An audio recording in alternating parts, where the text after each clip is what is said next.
Ketika kita melihat ke langit malam, kita bisa melihat berbagai jenis objek astronomi, mulai dari planet, bulan, dan bintang sampai nebula. Dengan teleskop yang lebih baik dan canggih, kita juga bisa melihat objek yang lebih jauh dan padat, seperti galaksi yang jauh, gugus galaksi, dan bintang neutron. Seharusnya tidak mengejutkan kalian jika benda-benda ini sangat jauh. Check this out.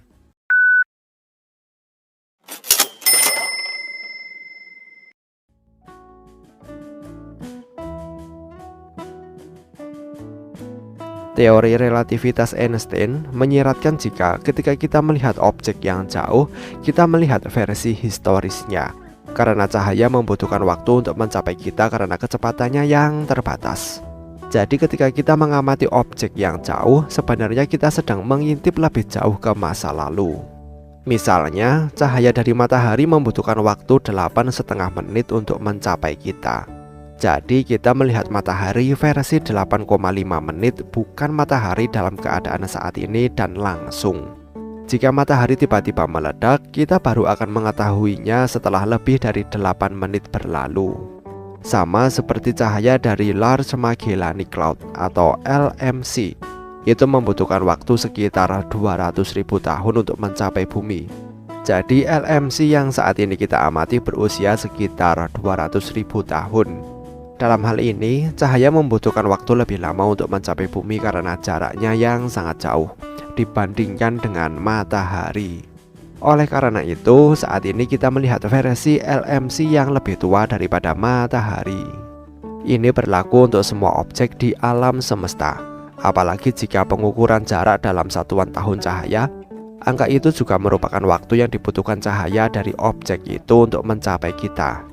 Misalnya, jarak ke bintang paling terang di langit malam yaitu Sirius sekitar 8,6 tahun cahaya. Artinya, saat ini setiap cahaya yang dipancarkan dari sana akan membutuhkan waktu 8,6 tahun cahaya untuk mencapai kita. Penting untuk dicatat jika waktu yang dibutuhkan cahaya untuk mencapai kita yang kita peroleh dari satuan cahaya adalah angka pada saat itu terjadi. Ruang antara bumi dan benda-benda jauh ini juga terus meluas. Dengan demikian, seiring waktu cahaya dari benda-benda ini akan membutuhkan lebih banyak waktu untuk mencapai kita karena jarak antara bumi dan benda-benda itu semakin jauh. Ini menjadi relevan ketika kita berbicara tentang hal-hal seperti objek terjauh yang pernah kita amati. Jadi, seberapa jauh waktu yang bisa kita lihat? Perkiraan saat ini menunjukkan jika alam semesta berusia sekitar 13,7 miliar tahun. Bisakah kita melihat cahaya yang telah ada begitu lama? Ternyata ini ada batasannya.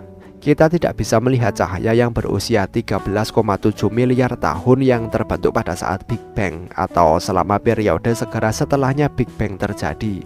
Sederhananya, batas ini menunjukkan jika kita tidak bisa secara langsung melihat bagaimana Big Bang terjadi atau bagaimana alam semesta muncul pada saat itu. Kerangka waktu paling kuno di mana kita bisa mengamati alam semesta adalah selama penciptaan radiasi latar kosmik atau The Creation of Cosmic Background Radiation atau CMBR. Itu terjadi sekitar 380.000 tahun setelah Big Bang terjadi. Jadi untuk menjawab pertanyaan awal, seberapa jauh kita bisa melihat ke masa lalu di langit malam? Jawabannya adalah umur alam semesta dikurangi 380.000 tahun. Dari perkiraan kami saat ini, kami mendapatkan nilai visibilitas sekitar 13,32 miliar tahun ke masa lalu. Singkatnya, ini adalah informasi terkini yang kita miliki tentang awal alam semesta. Pengetahuan ini memungkinkan kita mengembangkan teori dan model kosmologis yang menjelaskan bagaimana alam semesta menjadi seperti sekarang. CMBR atau The Creation of Cosmic Background Radiation bagaimanapun akan tetap menjadi yang tertua yang bisa diamati dari alam semesta kita. Bagaimana menurut kalian? Sampaikan pendapat kalian di kolom komentar. Terima kasih telah menonton video ini dan sampai jumpa di next video.